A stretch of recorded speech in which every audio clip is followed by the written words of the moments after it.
Assalamualaikum warahmatullahi wabarakatuh. Halo Sobat Literasi, welcome to Walik, waktunya ngulik. Bersama saya, Rafifah Jihan Fadila, Wakil 3 Duta Baca UIN Raden Patah Palembang tahun 2024. Pada episode Walik kali ini, kita kedatangan tamu spesial yang sangat menginspirasi. Beliau adalah founder dari komunitas literasi Buku-Buku Linda, pemenang pelajar berprestasi, dan segudang prestasi lainnya. Siapa lagi kalau bukan Cece Linda Septiani Sebianto. Halo. Cece. Halo Jihan. Oke, Sobat Literasi, kan Cece ini adalah founder dari komunitas literasi Buku-Buku Linda nih. Boleh nggak sih Cece ceritain sedikit awal mula Buku-Buku Linda ini terbentuk dan motivasi awalnya? Oke. Balik lagi nih ya, flashback kita. Kenapa sih ada Buku-Buku Linda gitu? Sebenarnya teman-teman tahu nggak sih, ini nih sebuah accident aja. Jadi awalnya sama kayak mahasiswa lainnya atau pemuda lainnya yang research di Google ciri-ciri orang sukses gitu. Oke. Akhirnya ketemu nih ciri-ciri orang sukses tuh sekitar 10 lah ya, 10. Oke, Cece. Atau di beberapa website, intinya satu di antara semua website itu mengatakan hal yang sama, bahwa orang yang sukses itu suka baca buku. Nah, kebetulan saya kan suka baca buku juga. Saya biasa dipanggil Cece Linda, jadi panggil aja Cece ya. Oke, Cece. Cece suka baca buku juga, tapi nggak suka ngoleksi. Jadi nggak tahu berapa banyak buku yang dibaca gitu-gitu. Karena setelah research lagi, orang yang suka baca buku, orang yang sukses itu baca berapa buku sih setahun? Ada nih artikel di Eropa yang bilang bahwa negara maju rata-rata, apalagi yang di Eropa, itu setahun baca 20 buku. Nah, kita penasaran setahun kita baca berapa buku sih gitu ya. Akhirnya karena suka beli tapi nggak suka ngoleksi, kan sering di pre-lovin, jadi nggak tahu berapa banyak buku. Kita ciptain satu platform komunitas, bukan komunitas, waktunya cuman Instagram biasa awalnya. Oke, Cece. That's why dinamain Buku-Buku Linda, karena buku-buku yang saya baca. Nama saya Linda kan, jadi buku-buku Linda yang Linda baca maksudnya. Terus diposting lah di situ semua yang dibaca selama 1 tahun gitu. Apakah sesuai ciri-ciri orang sukses tadi, rata-rata 20 gitu-gitu. Dan ternyata setiap posting, karena mereview juga, itu menarik minat para penggemar literasi. Oke. Viewersnya itu selalu naik, 1 juta, 200.000, 300.000, yang akhirnya tuh banyak yang nge-DM. Gimana cara join komunitasnya? Oh, komunitas apa? Aku juga bingung kan ya, komunitas apa? Aku nggak punya komunitas, aku bilang kan. Ini Buku-Buku Lindanya. Oh, aku nggak buat komunitas, ini bukan komunitas, cuma sekedar sharing dan mereview buku yang aku baca. Terus dia bilang, kenapa nggak buat aja? Karena aku adalah orang yang suka buku, suka literasi, pernah nulis buku, tapi karena nggak ada lingkungannya, stop jadi berhenti untuk nulis. That's why dia butuh lingkungan yang membangun lagi. Oh ya udah, oke, kita buat aja deh. Open recruitment deh. BBL angkatan pertama itu Agustus 2023. Jadi udah setahun lebih ya, setahun. Agustus 2023 itu pendaftarnya sekitar 26 se-Indonesia, tapi ada dari Aceh, ada pokoknya Sumatera, Jawa, sampai Papua itu ada. Iya, Cece. 26 orang itu. Dan akhirnya kita ngelakuin hal-hal bareng-bareng tentang literasi. Mulai deh temen-temennya yang suka literasi itu tahu juga tentang komunitas ini, mau join juga. Akhirnya berpikir untuk gimana cara rekrut mereka supaya teratur gitu. 3 bulan sekali kita oprek. Sampai hari ini di batch 6 dan rame banget, 530 anggota se-Indonesia. Boleh, keren banget. Boleh tepuk tangan. Oke, jadi komunitas Buku-Buku Linda ini berawal dari akun Instagram, berubah jadi komunitas. Betul. That's why kan kalau Instagram tuh ada minimal hari untuk ganti nama ya. Nah waktu itu nggak bisa ganti karena nunggu itu 2 minggu kalau nggak salah. Iya, Pak Besar ini. Iya. Jadi ternyata udah oprek duluan, udah onboarding duluan, kan nggak enak kalau tiba-tiba ganti nama. Ya udah selamanya itu aja. Oke, jadi ciri khas jadi. Betul. Oke, selanjutnya kan banyak tuh bidang-bidang yang bisa digeluti. Kenapa Cece lebih fokus di bidang literasi gitu? Wih, pertanyaannya ini keren banget. Kenapa milih literasi dari sekian banyak bidang? Iya. Sebenarnya karena keambisan. Jadi dari SD, SMP, SMA itu sering ranking juara umum, dapat beasiswa, ikut olimpiade, juara 1 olimpiade ekonomi tingkat kabupaten, juara 1 olimpiade ekonomi tingkat provinsi. Jadi sering banget kan baca buku yang buat kita tuh lomba menang. Iya, Ceh. Rasanya tuh kalau kita udah berjuang dan kita dapetin hasilnya, kita jadi keterusan. Jadi ketagihan, pengen terus. Jadi waktu kita lomba, misal olimpiade itu bukunya kayak gini, ekonomi. Kayak gini dan bukan satu, banyak. Awalnya yang nggak suka baca buku tuh terpaksa baca buku, akhirnya suka baca buku karena menang tadi. Nah, jadi gelutinnya ke literasi karena waktu kuliah juga, setelah SMA kan COVID ya, Iya, Cek. angkatan pertama COVID-19. Di rumah aja tuh bingung ngapain ya. Betul. Akhirnya ada nih IPUSNAS namanya, literasi Iya. digital ya. Ternyata suka banget baca buku digital di situ.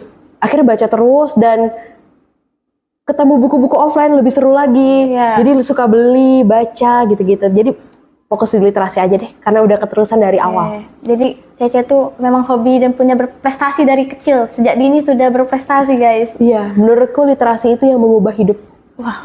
Iya. Ada nggak sih Cece momen paling berharga yang Cece alami tuh di buku-buku Linda ini selama perjalanannya? Selama perjalanan banyak banget yang berkesan, Jihan, terutama dari anggota ya. Iya. Anggota itu 530, nggak semuanya tuh ada di Palembang. Se-Indonesia ya, bahkan yang nggak pernah ketemu, yang nggak pernah tahu tentang kita, Iya. itu jadi tahu tentang kita, Jan.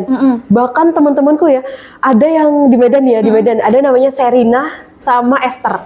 Serina sama Esther ini nggak kenal sama sekali awalnya, tapi pas join buku-buku Linda, mereka saling kenal. Terus ternyata pas ketemu di kampus, Ternyata mereka satu kampus. iya, ternyata satu kampus gitu, dan anggota BBL. Jadi kenalan lah di situ. Lebih duluan lah kenalan di digital daripada offline ya ternyata. Dan itulah nambah relasi-relasi. Itu yang pertama ya. Terus yang kedua, kadang kan kita naik turun ya motivasinya untuk baca buku. Iya, Ceh. Ternyata anggota BBL ini yang ambis banget. Kalau kalian lihat ya di Instagramnya setiap bulan tuh ada aja prestasinya. Setiap bulan itu ada BBL Outstanding namanya. Selalu menciptakan prestasi. Jadi, wah anggotanya seaktif ini masa foundernya diem aja kan. Jadi motivasi kita itu karena satu lingkungannya ambis, kita ikut ambis. Ya, terdorong karena lingkungannya, Ceh. Iya betul. Lumayan apa ya, mengubah cara kita berpikir juga. Kalau memang kita tuh ada fasenya naik turun ya, capek, roda berputar kan, kadang di atas, kadang di atas banget gitu. Kadang di bawah juga sih sebenarnya. Cuman ketika di bawah, tapi kalau kita sama orang-orang yang tepat, itu nggak akan ngerasa di bawah. Betul. Kita akan bangkit segera gitu. Karena lingkungan kita mendukung ya, Ceh. Iya, itulah jadi berkesan banget BBL ini. Oke, ternyata banyak sekali ya pengalaman-pengalaman menarik di buku-buku Linda ini. Betul, Jihan. Oke, Ce. Sekarang kan di era digital ini banyak anak-anak muda tuh lebih senang scrolling media sosial, lebih senang scrolling media daripada baca buku nih, Ce. Apa sih pandangan Cece terhadap rendahnya minat baca di kalangan anak muda dan bagaimana cara mengatasinya, Ce? Oh, kalau minat baca sama literasi digital tuh dua hal yang berbeda. In case dia main sosial media tapi dia nyari info tentang dunia, itu nggak apa-apa. Misal ya, kemarin ada kan yang viral kasus Papa Dali. Ya. Papa Dali yang meninggal. Cece udah cerita sama temen Cece ya, temen Cece sedih banget lah, kamari tinggal sendirian gitu-gitu ya. Papa Dali yang meninggal, kecelakaan, tragis dan segala macam. Temenku malah setelah selesai cerita, Papa Dali siapa? Oh, dia nggak mengikuti. Itu dia karena nggak up to date. Jadi kalau kita cerita sama orang yang nggak up to date, rasanya kurang dapat feel-nya sih. Iya, kurang dapat feel-nya. Oh, kamu nggak tahu ya. Kenapa nggak bilang dari awal? Jadi aku kasih tahu dulu alur ceritanya kan. Terus kayak Joe Biden kemarin, Donald Trump yang kena tembak gitu-gitu. Kalau sebagai anak hubungan internasional kan kayak seru kalau diskusinya ini apakah konspirasi, apakah ini segala macam. Terus kalau kita ngobrol sama orang yang nggak up to date, yang nggak tahu infonya, kan jadi lost. That's why social media itu penting kalau kita nyari informasi. Literasi digitalnya harus jalan, harus up to date. Terus yang kedua, minat baca. Minat baca ini kalau dia digital aja, nggak buku fisik ya, baca terus, itu udah ada minat baca sebenarnya. Tapi kalau minat baca benar-benar nggak mau baca buku, nggak mau baca buku digital juga, itu sebenarnya kasus kita juga. Kenapa? Karena Indonesia itu peringkat ke-62 dari 70 negara di dunia yang disurvei oleh PISA dengan literasi terendah. Terus spesifik kita di Sumatera Selatan sekarang ya. Sumatera Selatan itu, Jihan, kalau kamu tahu ya, Sumatera Selatan peringkat 1 dengan jumlah universitas terbanyak di seluruh Sumatera. Terbanyak ke-9 di seluruh Indonesia. Tapi anak SMA sederajat, MA, SMK yang lanjut kuliah, itu kita terendah kedua di Sumatera, di seluruh Sumatera setelah Lampung. Kan nggak balance antara jumlah universitas sama orang-orang yang lanjut kuliah. That's why ada buku-buku Linda tadi. Jadi kita ada program Ghost to School. Kita ke 20 SMA dalam SMA SMK 1 tahun, kita ajarin literasi dan kita kasih tahu tentang dunia perkuliahan supaya minat bacanya meninggi. Jadi kalau ngelihat orang yang nggak suka baca, nggak suka apa-apa, itu sebenarnya kalau kata J.K. Rowling, karena kita belum menemukan satu buku yang kita suka. Iya, betul sekali. That's why harus ada komunitas kayak gini, yang penggerak-gerak kayak gini. Kayak awalnya apa sih baca buku, tapi karena sudah ditarik temennya, misalnya Aldo ya, Aldo narik teman-teman duta baca di sini masuk BBL, lama-lama kalian akan tertarik tentang buku. Betul. Kayak ikan asin yang disodorkan ke kucing. Kucing itu kalaupun kenyang tetap dimakan. Iya, betul. Kayak gitu. Sebenarnya kita ada gula, ada semut. Sediakan dulu gulanya, nanti semutnya datang. Betul. Gitu, Jihan. Oke, Cece kan baru tamat kuliah nih dari Universitas. Baru beberapa hari ya, baru hangat banget ini. Masih hangat nih di feed Instagram Cece nih. Dikepoin. Iya. Nah, bagaimana sih Cece mengatur waktu antara akademik, komunitas, dan prestasi? Kan Cece kan banyak banget nih prestasinya. Iya, lumayan karena akhir-akhir ini sebenarnya bukan cuma itu, aku juga udah kerja. Dari semester 5 udah kerja. Wow. Untuk ngatur waktu, teman-teman, itu butuh skill. Ada namanya kurva atau tabel atau apapun nyebutnya yang dipetakan 4 seperti ini, namanya urgent and important. Jadi kurva ini yang harus kalian petakan, yang mana yang paling urgent and important but not urgent but important, sama not urgent and not important. 4 ini kalian petain, fokus ke hal-hal yang paling atas, yaitu yang important and urgent. Banyak hal yang bisa kita lakukan di dunia ini, banyak hal yang bisa kita ambil kesempatannya di dunia ini, tapi waktu kita terbatas. Maka dari itu petakan 4 hal ini, ambil yang important and urgent, kerjakan yang itu duluan.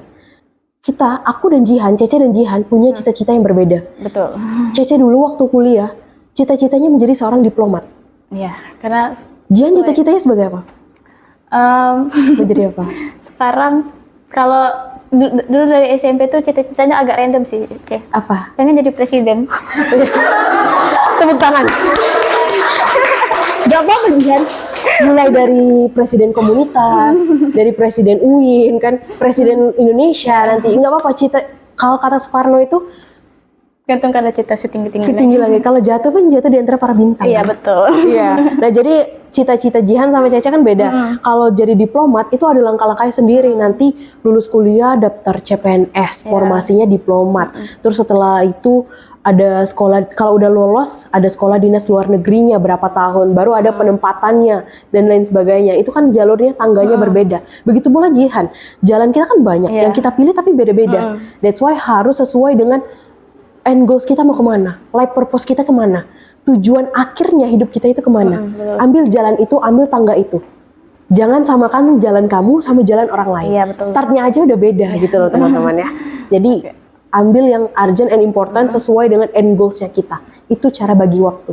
Oke, nah jadi teman-teman literasi sudah dikasih tips dan trik nih dari Cece Linda bagaimana cara membagi waktu nih agar kita tuh nggak keteteran lagi dengan waktu, nabrak tuh bingung milih komunitas atau akademik nih gitu. Kan banyak tuh sekarang mahasiswa tuh kebanyakan organisasi untuk kuliah, bukan kuliah untuk organisasi. Nah kalau Cece tuh akademik tetap nomor 1. Jadi kemarin summa cum laude juga. Wow, keren. Dan waktu yudisium itu kan ada satu orang yang speech ya teman-teman ya, dipilih oleh dekanat gitu. Nah waktu itu Cece terpilih. Keren. Tetap akademik nomor 1 walaupun aktivitas di luar kampus tuh banyak. Oke. Cece kan sebagai orang yang terjun di dunia literasi nih, ada nggak Cece buku yang paling menginspirasi Cece dan kenapa buku itu sangat menginspirasi bagi Cece? Banyak banget bukunya. Boleh spill 1 aja atau boleh 3 lah Cece, boleh. 3 lah ya, 3. Oke. Ini yang Cece baca entah 2020 atau 2021 ya. Oke Cece. You Do You dari Alexandro Ruby. Jadi dia itu ngajarin kita untuk tahu life purpose-nya kita. Kita itu end goals-nya mau kemana dan cara nempuhnya gimana. Kalau kita pengen jadi expert di suatu bidang, itu butuh 10.000 jam untuk jadi expert di bidang itu.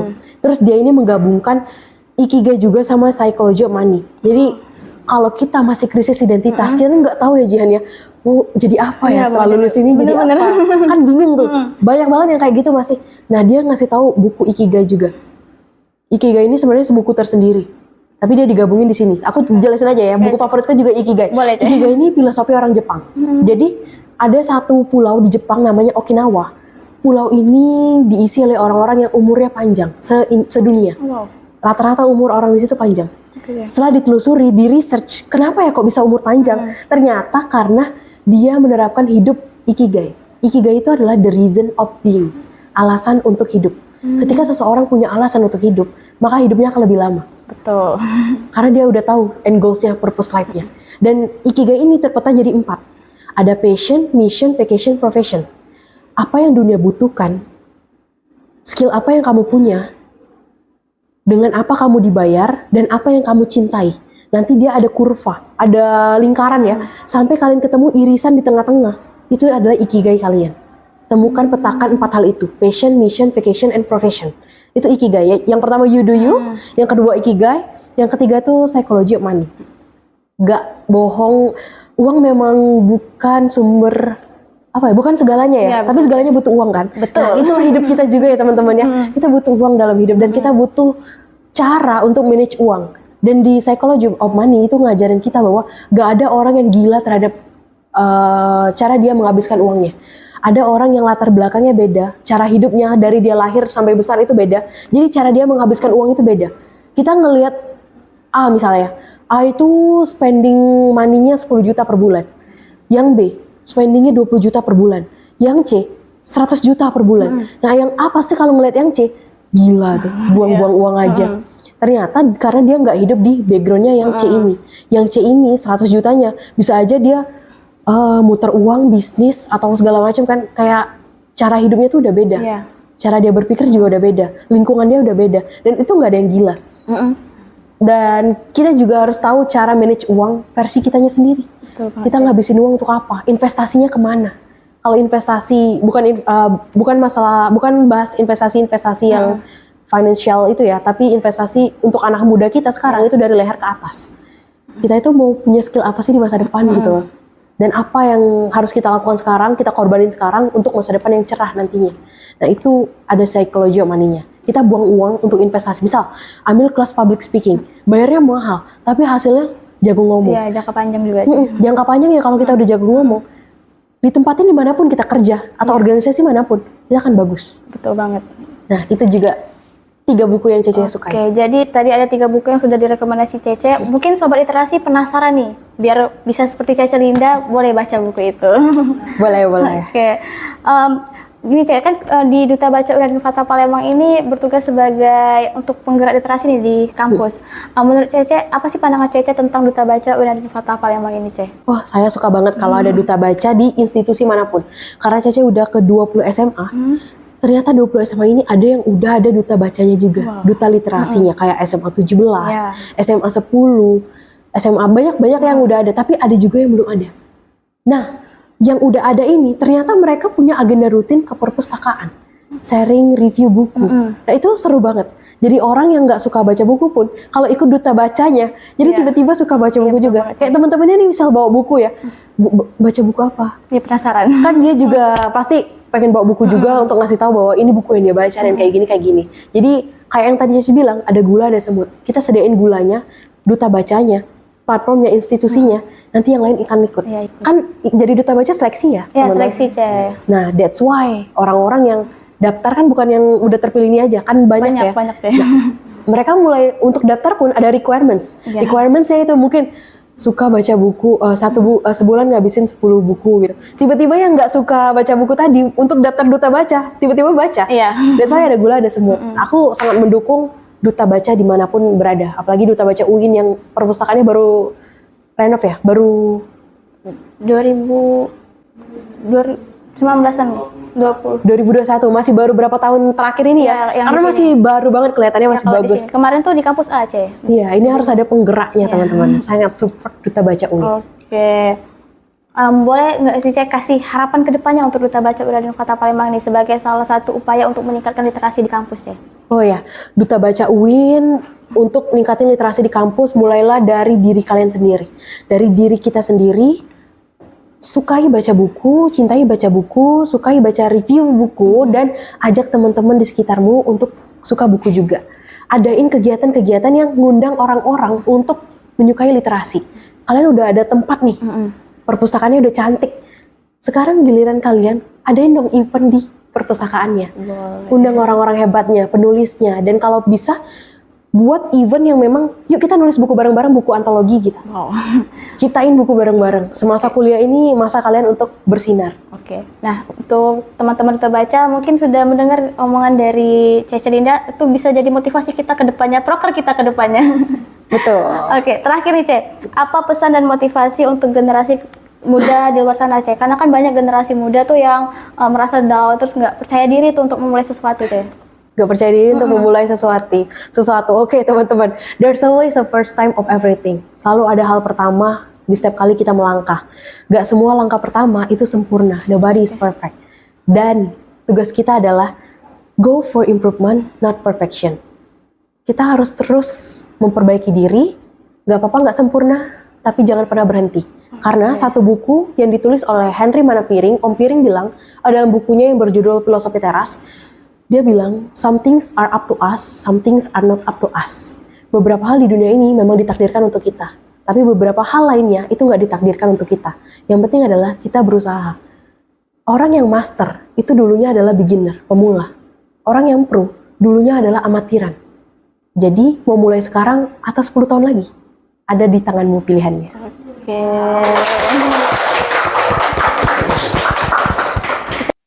Terima kasih kepada Caca Linda yang telah berbagi cerita inspiratifnya. Semoga cerita Caca Linda menjadi motivasi kepada Sobat Literasi dimanapun kalian berada. Buat Sobat Literasi, jangan lupa like, comment, dan subscribe channel YouTube Perpustakaan Wina dan Fatah Palembang. Follow juga Instagram Duta Baca Wina dan Fatah Palembang dan Perpustakaan Wina dan Fatah Palembang untuk informasi lebih lanjut. Saya, Rafifah Jihan Fadila, pamit undur diri. Sampai jumpa di episode Walik berikutnya. Wassalamualaikum warahmatullahi wabarakatuh.